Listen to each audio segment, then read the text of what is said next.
आत्मवंदन सगळ्यांना. खूप खूप स्वागत आहे सगळ्यांचं. मला वाटतंय माझ्या झूमला थोडंसं काहीतरी प्रॉब्लेम होतोय चालू व्हायला. आणि म्यूट नसाल तर प्लीज म्यूट करा. कुणाचा तरी आवाज येत होता.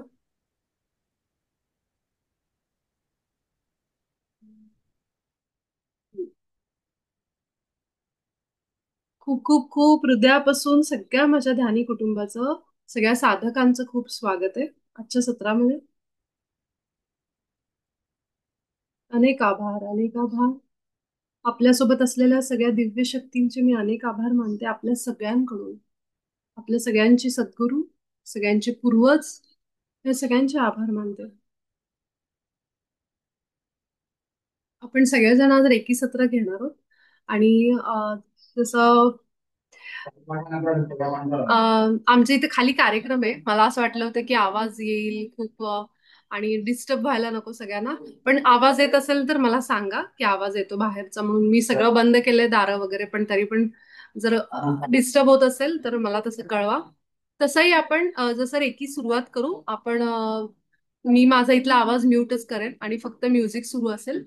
त्यामुळं मला असं वाटलं की त्यासाठी सत्र नको घ्यायला, असं करायला नको. कारण कालच आपण रेकीची सुरुवात केली. आणि आज आपण सगळेजण आपली रेकी सुरुवात करण्यापूर्वी आपण सगळेजण ना एक संकल्प घेऊ. सामूहिक संकल्प, जो अतिशय शक्तिशाली असतो जेव्हा आपण सामूहिकरित्या संकल्प घेतो कुठल्याही साधनेसाठी. काल मला जसं आपल्याच ग्रुपमधली स्नेहल आहे, ती मला पिठापूरला भेटली. दत्त महाराजांच्या कृपेमुळं तिची आपल्या ग्रुपमध्ये ती आली. ती तिचा भाऊ दोघं सुद्धा आपल्या ग्रुपमध्ये जॉईन झाले. त्यानंतर अजून एक मुंबईचीच एक आहे, ती सुद्धा पिठापूरच्याच ट्रिपमध्ये आमची ओळख झाली. आणि महाराजांनी म्हणतो ना की हे सगळं प्लॅन करून बरोबर तिला रेकीला आणलं, रेकीमध्ये तिला आणलं. स्नेहलला काल जिनी ग्रुपवर टाकलं होतं की मला खूप शांत झोप लागली, असं तिचा रिप्लाय होता. तर तिच्या बाबतीत सांगायचं तर ती चिपळूणची आहे. आणि थोडंसं शारीरिक काही थोडेफार त्रास असल्यामुळं तिला मी म्हटलं की तू रेकी सुरू ठेव आणि तुला फरक जाणवेल नक्की म्हणून. आणि दुसरंच दोन सेशन तिने केलेत आतापर्यंत, आणि लगेच तिने मला रिप्लाय दिला. मी म्हटलं तू ग्रुपवर टाक जेणेकरून सगळ्यांपर्यंत हा अनुभव तुझा जाईल. तर आपले छोटे मोठे का आपल्याला वाटत असेल, माझा तर छोटासा अनुभव आहे, पण असं नका समजू. छोटा अनुभव हा कधी अनुभव हा कुठलाही छोटा मोठा नसतो. तर आपल्याला शांत झोप लागणं ही सुद्धा एक मोठी गोष्ट आहे. आज लोकांना झोप नाही लागत आहे, लोक झोपेच्या गोळ्या घेतात. त्यामुळं आपल्याला जर शांत झोप लागत असेल तर तो एक मोठा अनुभव आहे. दुसरं मला कौतुक करायचं वर्षाचं. वर्षा चिट्टे, जी आपल्या ग्रुपमध्ये आहे, जी ऑरावर काम करते. ऑराबद्दल तिने लिहिलं की मी हे म्हणते वगैरे. तर हे महावतार बाबाजींनी आपल्याला दिलेला सोप्पा उपाय आपल्या आयुष्यामध्ये. तर मी जो ऑडिओ पाठवलाय, तुम्ही बघितला नसेल तर बघा. एक ऑडिओ, छोटासा ऑडिओ आहे. दिवसभरामध्ये जेव्हा जेव्हा आपल्याला थोडंसं निराश वाटेल, आपण कुठल्या तरी बाहेर गेलोय, हॉस्पिटलला गेलोय, आपण कुणाला तरी भेटायला गेलोय, आपण घरी बसलो तर काही लोक आपल्या घरी आली, एखादी बाई घरी आली कुणीतरी, आणि ती तिचे प्रॉब्लेम सांगायला सुरुवात झाली. अशा वेळी असं होतं ना की समोरच्याचं मन मोडायला नको म्हणून आपण काय करतो, ते ऐकत बसतो की जाऊ दे आता, ती व्यक्ती दुःखात आहे बाबा, तिच्या आयुष्यात थोडंसं दुःखाचा पॅच सुरू आहे. तर मग असं वाटतं की नाही कसं म्हणायचं ऐकायला तिचे प्रॉब्लेम. मग आपण काय करतो, थोडंसं त्यांना इमोशनल आपला खांदा देतो की ठीक आहे बाबा, चल तू तुझं दुःख सांग. आणि ही जी चांगली गोष्ट आहे की आपण एकमेकांशी बोलणारी पण लोक पाहिजे ना. आपण आपलं दुःख जाऊन कुणाला तरी सांगायला अशी व्यक्ती पाहिजे असं वाटत असतं. आणि हे शेअरिंग खूप गरजेचं असतं बऱ्याच वेळेला. जेव्हा माणूस कुणाबद्दल तरी राग सांगतो, कुणाबद्दल तरी वाईट सांगतो, तेव्हा कदाचित तो माणूस वाईटच असतो असं नाही, पण त्याला असं वाटत असतं की मी कुणापाशी तरी मोकळं व्हावं, मी कुणापाशी तरी माझं दुःख सांगावं. आणि मग कदाचित ते सांगितल्यानंतर त्याला हलकं वाटतं. आणि ज्या व्यक्तीबद्दल तो रागाने सांगत असतो, तो राग सुद्धा कमी झालेला असतो. पण ते त्या क्षणापुरतं असतं की कुणाला तरी जाऊन माझं सांगावं. आणि ही सांगणारी लोकच आजकाल मिळत नाहीये, म्हणून लोक आतल्या आत दाबतात तो राग, ते इमोशनल शेअरिंग. तर असं समजा आपल्या घरी कुणी आलं आणि ते आपल्याला सांगते, आपली मैत्रीण वगैरे येऊन काहीतरी तिच्या आयुष्यातलं दुःख आपल्याला सांगते. ते सांगितल्यानंतर जेव्हा ती व्यक्ती तिथून निघून जाईल, त्यावेळी मात्र आपण आपला ऑरा स्वच्छ करणं गरजेचं आहे, आपला ऑरा लॉक करणं गरजेचं आहे. कारण काय, ऑरा म्हणजे काय, मी ह्याच्या आधी सांगितले आपलं आभा मंडळ. तर जेव्हा आपण असं कुणाचं दुःख ऐकतो तेव्हा न कळत आपण इमोशनली, भावनिकरित्या त्या माणसाला जोडले जातो. आणि जर आपल्यावर आपण तितके स्ट्रॉंग नसू तर आपण काय विचार करू, ती गेल्यानंतर सुद्धा तिने जे सांगितलंय त्या व्यक्तीने तिच्या आयुष्याबद्दल आपण विचार करत बसतो. आणि आपल्याला मनातल्या मनात वाईट वाटतं की अरे देवा असं का होतंय तिच्यासोबत. असं एक एक जणांचा स्वभाव असतो. काही लोक तिथंच सोडून देतात, ठीक आहे चला झालं आता, असं आहे त्यांच्या आयुष्यात. पण काही लोकांच्या मन खूप हळवं असतं म्हणतो ना आपण, मग ती एनर्जी सगळी तिथंच साठून राहते त्यांच्या आतमध्ये. आणि ती त्यांच्या आभावर, त्यांच्या ऑरामध्ये न कळत सबकॉन्शियस मध्ये आतमध्ये उतरते. आणि मग त्या व्यक्तीचा त्रास आपल्याला फील करतो आपण. म्हणून तर समोरचा माणूस जेव्हा कधी कधी सांगतो दुःख तेव्हा आपल्या डोळ्यात पाणी येतं. का? त्या व्यक्तीने जे सहन केलंय ते मी फील करायला लागते. मला असं वाटतं माझ्या बाबतीतच घडायला लागलंय का काय. इतकं आपण त्यांच्या दुःखाशी एकरूप व्हायला लागतो. आणि हेच माणसाचं हृदय आहे. जे की वाईट नाहीये की कुणासाठी तरी रडणं, कुणाबद्दल तरी करुणा दाखवणं, कारण हे आपल्या हृदयाचे गुण आहेत. हे हृदय चक्र आहे आपलं. ज्या क्षणी मला कुणाबद्दल तरी दुःख ऐकल्यानंतर त्याच्या दुःखामुळे माझ्या डोळ्यात पाणी येतं, याचा अर्थ मी माणूस आहे जे नॉर्मल आहे. आणि माझ्या हृदयामध्ये ते करुणा आणि प्रेम आहे. माझं हृदय चक्र ह्याचा अर्थ ऍक्टिव्ह म्हणजे जागा आहे अजून तरी. मला अजून करुणा वाटते लोकांबद्दल वगैरे. तर हे आपल्या बाबतीत पण घडत असेल तर कुठेही आपण वीक नाहीयेत. की अरे लोक म्हणतात ना, अरे ही फारच हळवी आहे, फारच इमोशनली नाही. ह्याचा अर्थ असा की ती व्यक्ती समोरच्याचं दुःख फील करू शकते. की ज्यावेळी तिच्या आयुष्यात ह्या घटना घडत होत्या, ती सांगते आपल्याला, तिचं जे दुःख आहे ते मी स्वतः अनुभवते. मला असं वाटतं माझ्या बरोबर तो प्रसंग घडतोय की काय, इतकी मी त्याच्याशी एकरूप होते आणि मग डोळ्यात पाणी येतं. म्हणजे आपण याला म्हणतात एम्पॅथ. म्हणजे जी लोक दुसऱ्याच्या दुःखामध्ये ते फील करतात. मग आता त्याचा जसा फायदा आहे, फायदा म्हणजे काय की त्या माणसाला दुःख दुसऱ्याचं समजतं. अशा वेळी तो माणूस कमीत कमी दुसऱ्याला दुःख द्यायचा प्रयत्न करतो, कारण त्याला समजते की बाबा असं वाईट वाटतं या माणसाला. मग अशी माणसं काय असतात, थोडी कमी मन दुखवणारी असतात दुसऱ्यांची. पण त्याचा तोटा असा आहे की अति जोडली जातात, सेन्सिटिव्ह असतात, अति जोडली जातात दुसऱ्याच्या दुःखामध्ये. इतकी जोडली जातात की रडू येईल, किंवा काही लोक खूप दिवस त्याचे डोक्यामध्ये त्या गोष्टी ठेवतील आणि स्वतःच्या शरीरावर त्याचा परिणाम करून घेतील, असं पण होतं ना. तर ह्या दोन्ही एक्स्ट्रीम गोष्टी पण चांगल्या नाहीये. तर आपल्याला संतुलन असलं पाहिजे की करुणा पण वाटली पाहिजे त्या माणसाबद्दल, आणि स्वतःला सुद्धा थोडंसं सांभाळून ठेवलं पाहिजे. अगदीच मग आपण तिथं खूप वीक होता कामा नये की मला त्याचा विचार करून करून भावनिक शरीर माझं जे आहे, इमोशनल बॉडी, त्याच्यावर माझा परिणाम होता कामा नये. तर काही लोक असं असतं की कुठली न्यूज ऐकली, जसं माझ्या माहितीत माझी एक नातेवाईक आहे, कुणी गेल्याची बातमी कळली आणि समजा ती तिथं असेल त्यावेळेला ती व्यक्ती, तर ती इतकी रडते की चक्करच येते शेवटी तिला. आणि मग लोकांना तिला कांदा हे कर, पाणी टाक, असं म्हणजे म्हणजे तिला ते दुःख सहन होत नाही अजिबातच की ही व्यक्ती गेली आहे आपल्या आयुष्यातून निघून.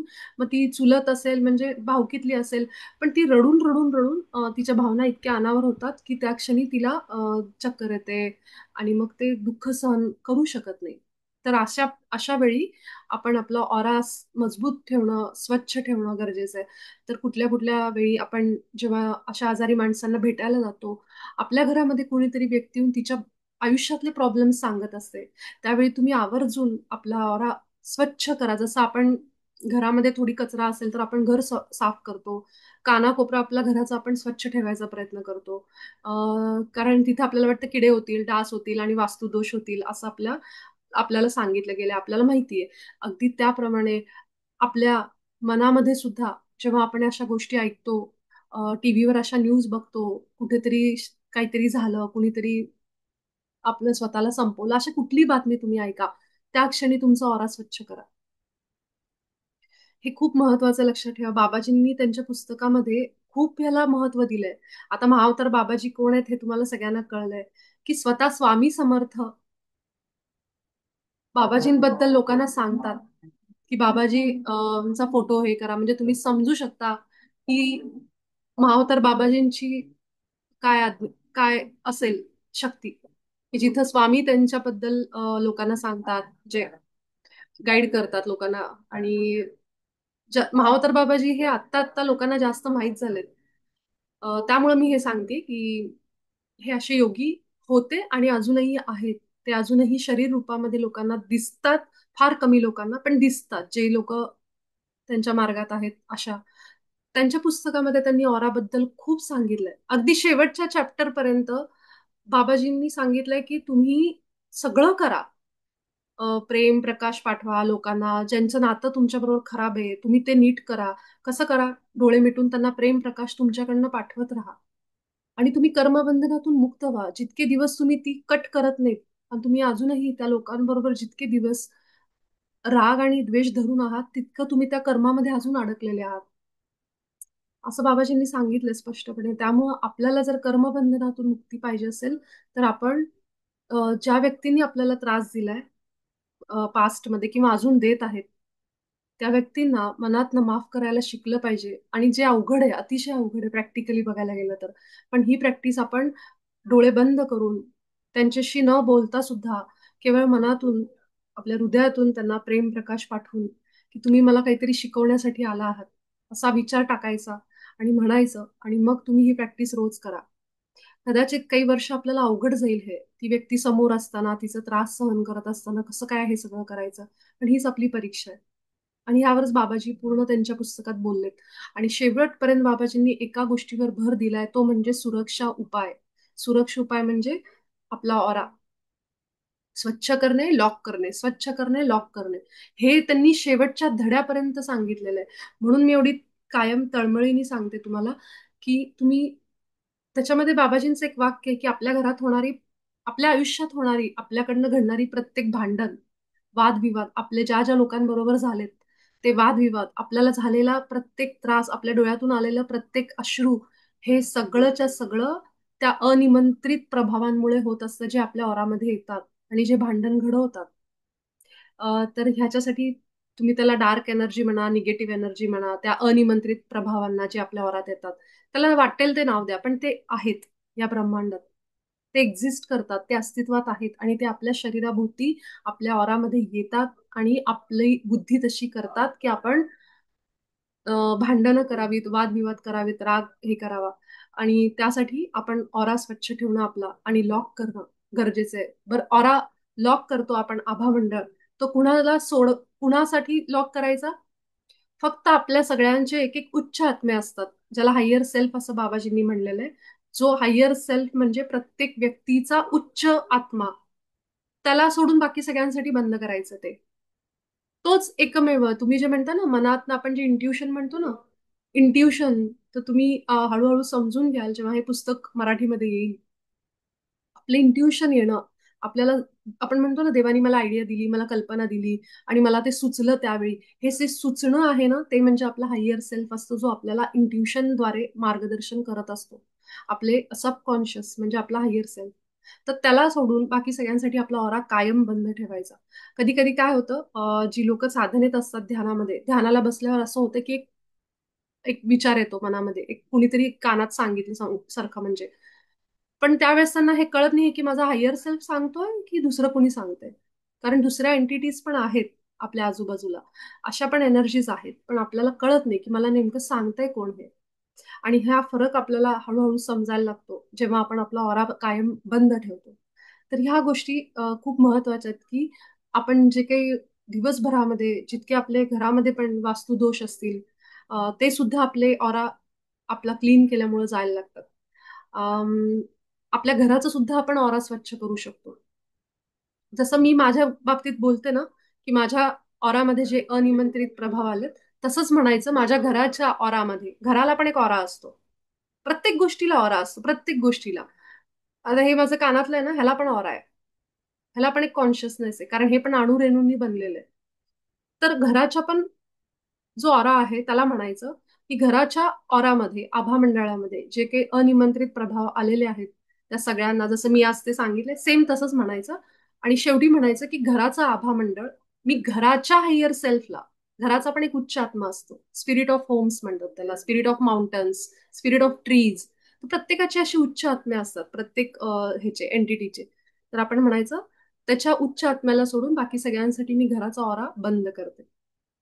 मग घरामध्ये जे काही तुम्हाला जाणवेल, की रात्री असं दचकून उठणं, असं काहीतरी तुम्हाला ऐकू येणं, असं ज्यांना ज्यांना वाटतं माझ्या घरात काहीतरी प्रॉब्लेम आहे, कुणीतरी पूर्वी इथं काहीतरी असं असं वाटत असेल, तर तुम्ही जरूर हे उपाय करा.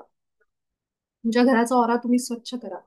आणि तुम्हाला जाणवेल काही दिवसामध्ये, म्हणजे मी जेव्हा माझ्या घराचा ऑरा स्वच्छ करते, त्या दिवशी मला माझं घर एवढं ब्राईट वाटतं ना, असं वाटतं की प्रकाशच प्रकाश पडलाय. आणि मी खरंच जेव्हा जेव्हा मी ऑरा क्लीन करायला लागले घराचा, तेव्हापासून मला माझ्या घरात फरक जाणवतो. कारण मी असं ऐकलं होतं, जेव्हा मी इथं राहायला आले तेव्हा या इथं काहीतरी आधी घडलं होतं असं मी ऐकलं होतं. आणि जेव्हा जेव्हा मी हे बाबाजींच्या ह्याच्यात आले आणि जसं जसं मी ऑरा क्लीन करायला लागले, इथं बसून जेव्हा मी रेकी करते, ध्यान करते, तेव्हा जे घराचे दोष आहेत ते आपोआपच निघून चालले. आणि हे घर टचवूड म्हणजे इतकं आम्हाला लाभलं त्याच्यानंतर. कारण मी इथे आल्यानंतर मला बऱ्याच गोष्टी ऐकायला मिळाल्या. आणि एक वेळ असं वाटलं, अरे आपण येऊन चूक तर नाही केली. पण जसं जसं मी या घरामध्ये ध्यान धारणा साधन करायला लागले, ऑरा स्वच्छ करायला लागले, हे घर आम्हाला पूर्णपणे असं वाटतं की खूप अनेक जन्मांपासून आमचं काहीतरी नातं आहे. आणि खूप प्रेम करते मी, जरी हे आमचं भाड्याचं घर असलं तरी सुद्धा खूप हृदयापासून या घरावर मी प्रेम करते. तर ह्या पद्धतीने आपल्या वास्तू दोष आपण कुठल्याही वास्तू तज्ज्ञ विज्ञ शिवाय आपण आपलं नीट करू शकतो. जेव्हा आपल्याला ह्यांची साथ असते तेव्हा आपल्या कुलदेवतेला बोलवायचं, दत्त महाराजांना बोलवायचं, हनुमानाला बोलवायचं, आर्कएंजल मायकलला बोलवायचं. हे सगळे जे आहेत ते आपल्याला मदत करायला बसले. कुठल्याही वास्तुतज्ञाकडे जाऊन एवढे मोठे पैसे घालून ते करायची गरज नाही. जर आपल्या घराला आपल्याकडनं प्रेम मिळालं, आपल्या वास्तूला, तर तो दोष कधीच निघून जातो. तर तो आपली जशी ऑरा आहे तशीच त्याची पण आहे. तशीच सगळ्याची ऑरा असते. प्रत्येक गोष्टीला ऑरा आहे, आभा मंडळ आहे. तर तुम्ही जरूर हे उपाय करून बघा. इवन ज्या वस्तू असतात घरातल्या वापरायच्या, त्याचा सुद्धा तुम्ही आभा स्वच्छ करू शकता. ती ती वस्तू बघा, एखादी पाय मारतो ना आपण एखाद्या वस्तूला, असा पायाने ढकलली, त्याला असा आदर नाही दिला, तर ती त्या वस्तूचा आभा खराब होते, ऑरा खराब होते. तुम्ही त्या वस्तूला सुद्धा आदराने वागवा, जरी ती निर्जीव असेल तरी. त्याचा पण आभा स्वच्छ करा. तुम्ही बघा, त्या वस्तू पण ब्राईट वाटायला लागेल तुम्हाला. आणि हे सगळं मी माझ्या घरी करून बघितलेले उपाय आहेत. तर जरूर तुम्ही ते ऐका, तो ऑडिओ, आणि पाठ करून टाका. मी घरातून पाय बाहेर ठेवायच्या आधी मी सतत म्हणते, माझा ऑरा मी माझ्या हायर सेल्फला सोडून बाकी सगळ्यांसाठी बंद करते. काही लोक अंगारा लावून जसं पडतात ना, अंगारा लावतात, समईतलं तेल लावतात. हे सगळे प्रोटेक्शनचे उपाय आहेत आपले. आणि आणि आपलं प्रोटेक्शन आपण केलंच पाहिजे. कारण आपण जेव्हा बाहेर पडतो, अनेक गोष्टी घडलेल्या असतात आजूबाजूला आणि घडत असतात, लोकांचे विचार हे ते सगळं. तर आपण खूप जास्त, जसं खाण्यामध्ये भेसळ आहे, तसंच हवेमध्ये पण भेसळ भरपूर आहे. ह्या विचारांमध्ये पण भेसळ भरपूर आहे. ह्या सगळ्यांपासून स्वतःचं संरक्षण करायचंय. घरी आल्या आल्या उगाचच चिडचिड व्हायला होते लोकांना, उगाचच थकवा जास्त वाटतो. कशामुळं होतं हे? कामाचं तर आहेच आहे, पण हे असतं मुळात, की विचार आपल्या आभामध्ये आलेले असतात, असे प्रभाव. आणि त्यासाठी लोक खडे मिठाचा वापर करा. खडे मिठाने आठवड्यातून 2 वेळा आंघोळ करणं, आपला ऑरा स्वच्छ ठेवणं, लॉक करणं, ह्या गोष्टी आपण आता केल्याच पाहिजेत जेव्हा आपण साधनेत येतो. अं, तर जरूर तुम्ही हे ऑराचं फॉलो करा. आणि मला कळवा की कसा तुमच्या वागण्यामध्ये बदल पडलाय.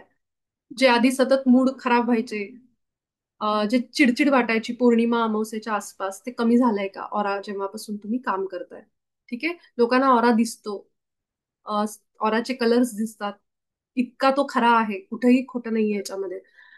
तर तुम्ही जरूर ह्याची अजून माहिती घ्या युट्यूबवर आणि ऑरावर आपल्या आपलं काम करा. हं? तर आपण आजचं आपलं रेकी सत्र सुरुवात करू. आपण, जर कोणी नवीन असेल,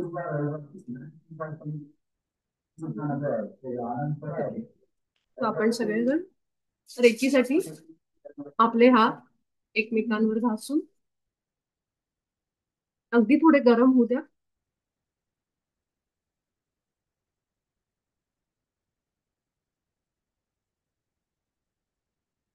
आपल्या हाताच्या झिंझिण्या मुंग्या मला जाणवत असतील. हीच एनर्जी आहे, इलेक्ट्रोमॅग्नेटिक फील्ड आपल्या शरीराभोवतीचं, जे आपल्याला हातात जाणवतं घर्षणाद्वारे. आपण रेकी शक्तीचं आवाहन करू. हे रेकी मा माझ्या हातात ये आणि मला पूर्ण बरं कर. हे रेकी ऊर्जा माझ्या हातात ये. हे रेकी ऊर्जा माझ्या हातात ये. आपल्या हातावर, तळ हातावर आपल्याला एनर्जी थोड्या झिंझिण्या जाणवत असतील. आपले हात आपण आता मांडीवर ठेवा. 3 मिनिटं आपण आपल्या मूलाधार चक्राला रेकी देऊ.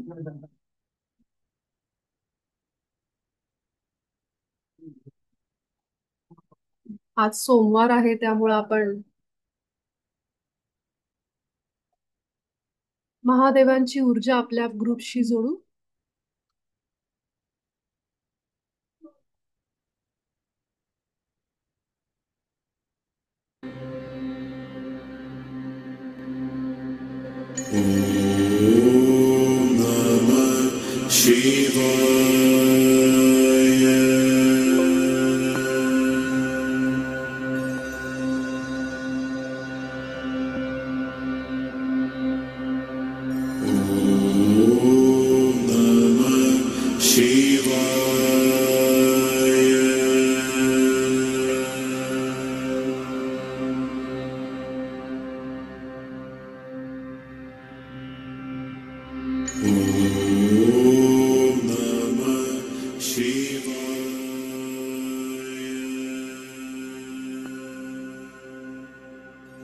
आपलं सगळं लक्ष आपल्या मूलाधारावर म्हणजेच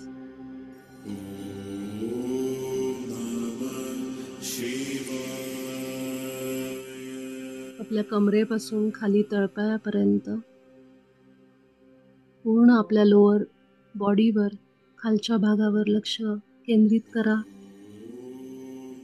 आपले दोन्ही हात आपण आत्ता आपल्या मांडीवर ठेवलेत.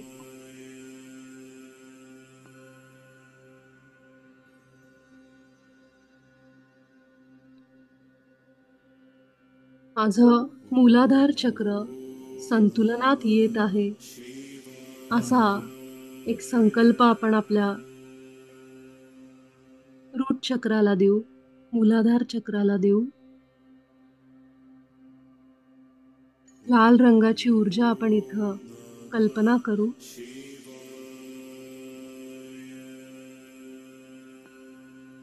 आपल्या हातातून वाहणारी ही रेकी शक्ती आपल्या खालच्या चक्राला संतुलनात आणत आहे. 3 मिनिटं आपण आपल्या रूट चक्राचं हिलिंग करत आहोत. तिथं जो काही ऊर्जेचा अडथळा जमलाय, जी काही ऊर्जा अडकलीये, आपल्या भावनांच्या असंतुलनामुळं, विचारांमुळं, काळजीमुळं, ती रेकी दिल्यानंतर सुरळीत व्हायला सुरुवात होते. आपलं लक्ष केवळ खाली एकाग्र ठेवा. मनामध्ये संकल्प द्या, मी सुरक्षित आहे, मी सेफ आहे, मी वर्तमानात जगते, मी समृद्ध आहे, मी पृथ्वीशी घट्ट जोडलेली आहे. अजून 1 मिनिट आपण आपलं सगळं लक्ष खाली मूलाधारावर ठेवू.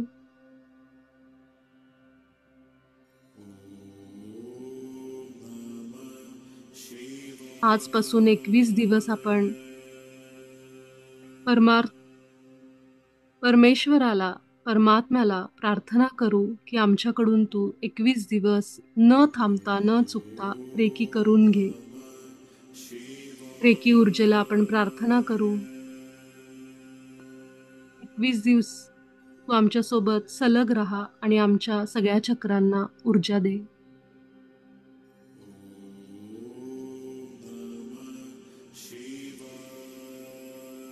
जितकं आपलं लक्ष खाली, तितका ऊर्जेचा प्रवाह जास्त.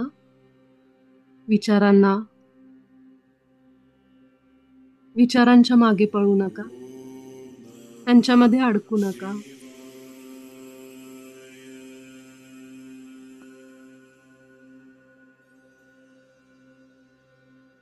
माझं मूलाधार चक्र आता संतुलनात आलं आहे. 3 मिनिटांनंतर आपण आपला उजवा हात आपल्या ओटीपोटावर उजव्या बाजूला ठेवू आणि डावा हात उचलून डाव्या बाजूला.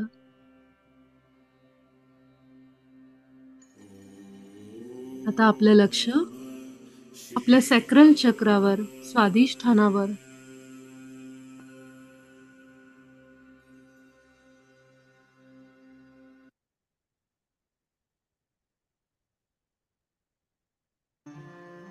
हे चक्र आपल्या विचारांशी आणि भावनांशी जोडलेलं आहे.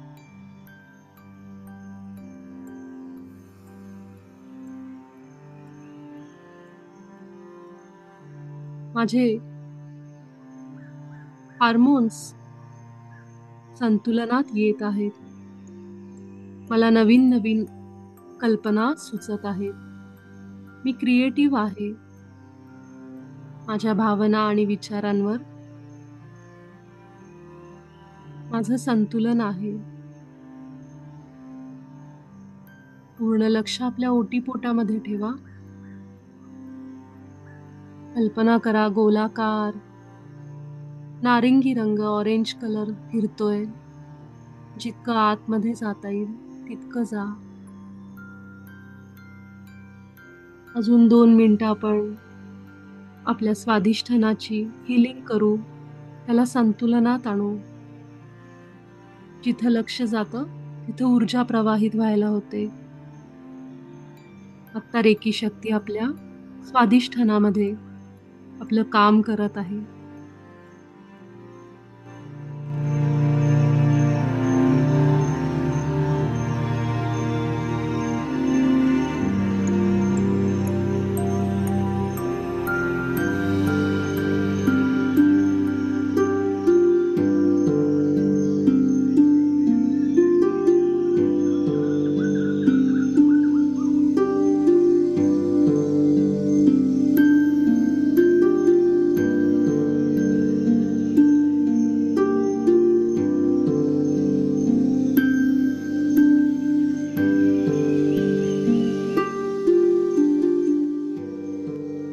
आपल्या सगळ्यांसाठी एक सामूहिक संकल्प मी देत आहे.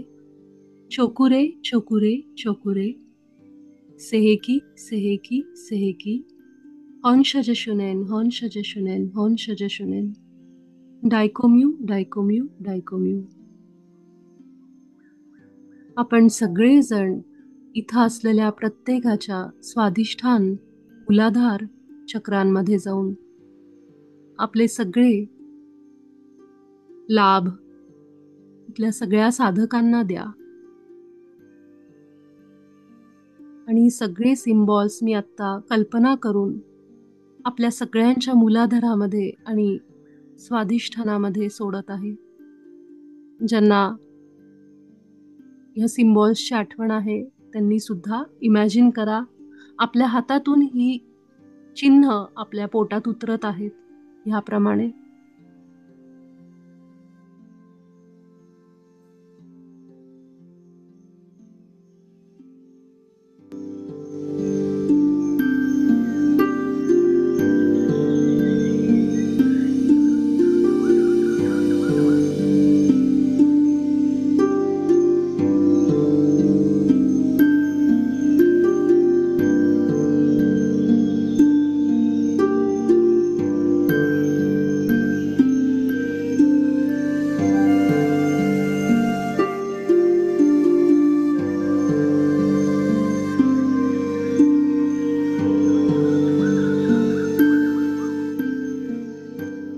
माझं स्वादिष्ठान चक्र आता संतुलनात आलं आहे.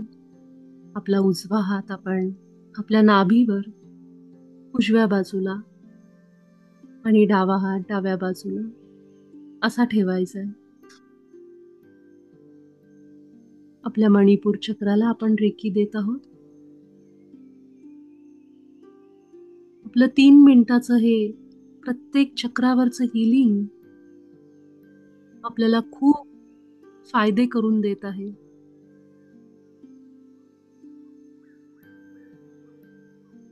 आपल्या मणिपूर चक्रावर पिवळ्या रंगाची कल्पना करा. माझा आत्मविश्वास वाढत आहे. माझी रक्तामधली साखर संतुलनात आहे. ब्लड प्रेशर संतुलनात आहे. माझी पचन संस्था अगदी योग्य रीतीने काम करते. पैशाचे अडथळे दूर होत आहेत. नवीन नवीन पैसे कमवण्याच्या संधी माझ्यापर्यंत येत आहेत. माझा कामातला उत्साह वाढतोय. केवळ प्लॅन न करता मी कृती करायला सुरुवात केली आहे.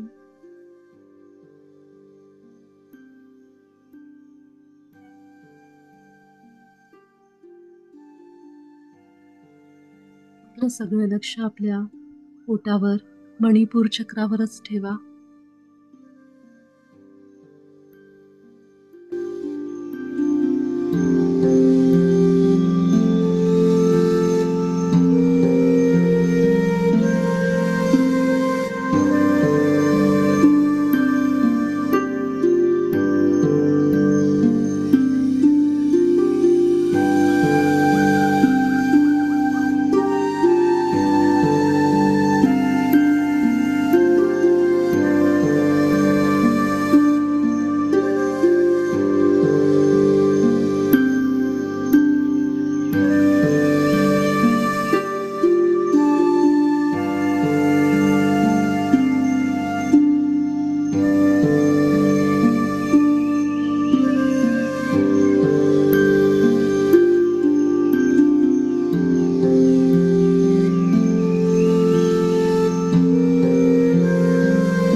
माझं मणिपूर चक्र संतुलनात आलं आहे.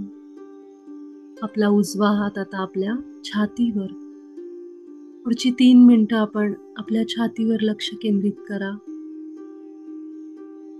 जो काही ऊर्जेचा अडथळा, जी एनर्जी इथं ब्लॉक झाली, थांबली, जेव्हा आपण लक्ष केंद्रित करू तेव्हा ती सुरळीतपणे प्रवाहित व्हायला लागते. आपल्या हाताद्वारे रेकी माता आपलं काम करत हृदय चक्राच्या सगळ्या एनर्जीज सहजपणे प्रवाहित करत आहे. जे काही ब्लॉकेजेस आहेत ते दूर होत आहेत. माझ्या हृदयामध्ये प्रेम आणि करुणा उत्पन्न होत आहे. हेच हृदय चक्राचं काम आहे.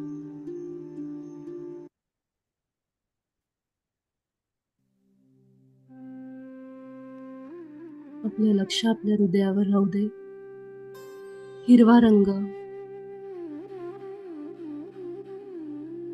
आपल्या हृदयावर कल्पना करा.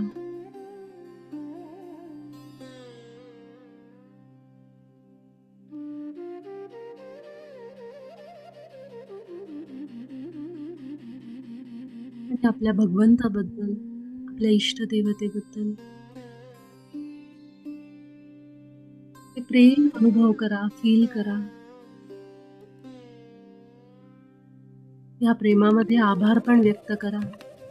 कारण हृदयातून गेलेला प्रत्येक विचार, प्रत्येक भावना तात्काळ त्या क्षणाला भगवंतापर्यंत पोहोचते. म्हणून हृदयचक्र फार महत्वाचे आहे.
आता आपला उजवा हात आपण आपल्या कपाळावर आज्ञाचक्रावर घेऊ.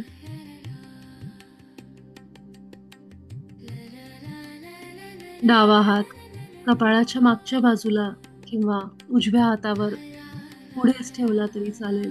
एकावर एक दोन्ही हात.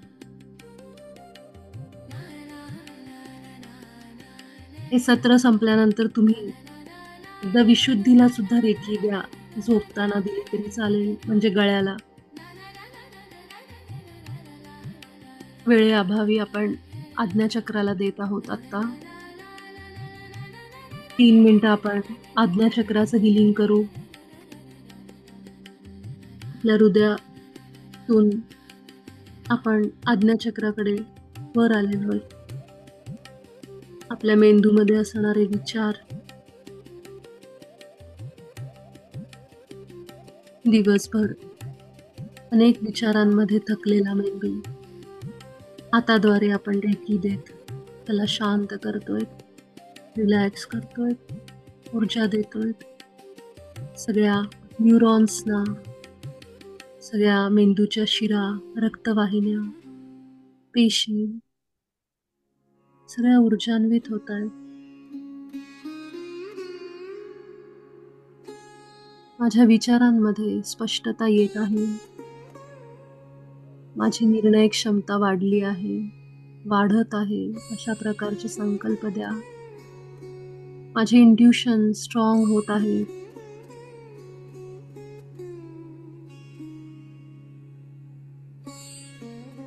मी माझ्या परमात्म्याशी माझ्या मनामध्ये, आतमध्ये सहजपणे बोलते, संवाद साधते.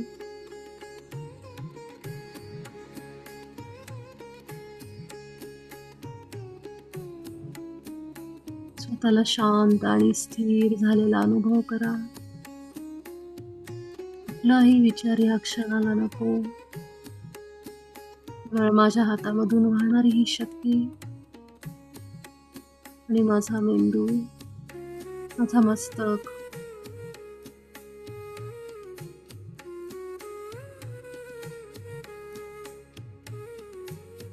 शेवटचे काही सेकंद राहिले आहेत.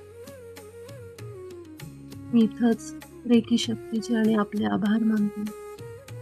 हे सत्र संपल्यानंतर थोडा वेळ का होईना सगळ्यांनी झोपताना विशुद्धीला रेकी द्या.